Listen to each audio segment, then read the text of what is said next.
নবী করিম সাল্লাল্লাহু আলাইহি ওয়াসাল্লাম সবার সামনে দাঁড়িয়ে দীর্ঘ 23 বছর অক্লান্ত পরিশ্রম করে দাওয়াতি মিশন কমপ্লিট করার পরে সবাইকে সমবেত করে একটা হজ করলেন। হজ করার পরে তিনি গুরুগম্ভীর কণ্ঠে বলছেন,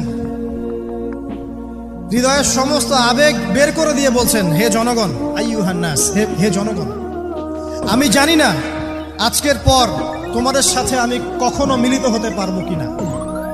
একটু চিন্তা করেন, সাহাবীরা সামনে দাঁড়িয়ে আছেন, নবীজি দাঁড়িয়ে এই কথাটা বলছেন, হে জনগণ, আমি জানি না আজকের পরে আমি তোমাদের সাথে মিলিত হতে পারবো কিনা। অতএব যে ব্যক্তি আজকে আমার এই কথাগুলোকে স্মরণ রাখবে সে যেন অন্যের কাছে এই কথাগুলো পৌঁছে দেয়। হতে পারে যার কাছে পৌঁছে দেওয়া হচ্ছে সেই এই কথাগুলোকে বেশি সংরক্ষণ করতে পারবে। আল্লাহ পাক তার প্রতি রহম করুন যে আমার এই কথাগুলোকে অন্যের কাছে পৌঁছে দেবে।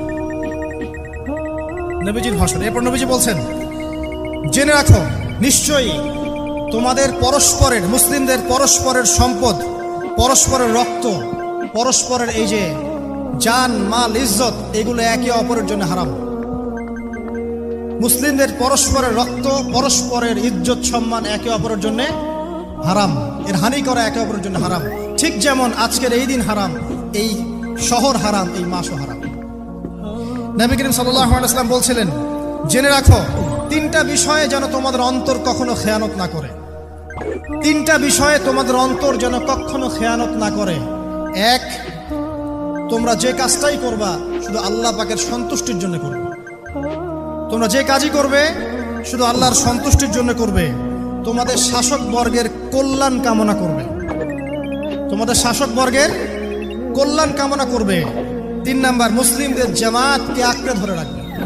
মুসলিমদের ইউনাইটেড কমিউনিটিকে আঁকড়ে ধরে থাকবে। এই তিনটা বিষয় পালনের ক্ষেত্রে তোমাদের অন্তর যেন খেয়ানত না করে। এদিন সূর্য ঢলে যাওয়ার পরে নবী সাল্লাল্লাহু আলাইহি ওয়াসাল্লাম আরো বললেন, শুনে রাখো হে মানব জাতি, এটা ভালো করে শোনেন, শুনে রাখো হে মানব জাতি, নিশ্চয়ই আমি মুহাম্মদ সাল্লাল্লাহু আলাইহি ওয়াসাল্লাম জাহেলি যুগের যত কুপ্রথা আছে সমস্ত কুপ্রথাকে আমার পায়ের তলে পিষ্ট করে গেলাম। জাহেলি যুগে কি ছিল ভাই? শিরিক ছিল, সুদ ছিল, মাদক ছিল, নারীর অবমাননা ছিল, কন্যা সন্তানকে দাফন করা হতো, রক্তক্ষয়ী, হানাহানি, মারামারি, কাটাকাটি ছিল। এগুলো সবকিছুকে আমি আমার পায়ের তলে দাফন করে গেলাম। এটা কি দাফন হয়েছে? তিনি বলছেন, নিশ্চয়ই আমি জাহেলি যুগের সুদকে আমার পায়ে তলে পিষ্ট করে যাচ্ছি। সর্বপ্রথম যার সুদ আমি পিষ্ট করছি তিনি হচ্ছেন আব্বাস ইবনে আব্দুল মুত্তালিব, আমার চাচার সুদ।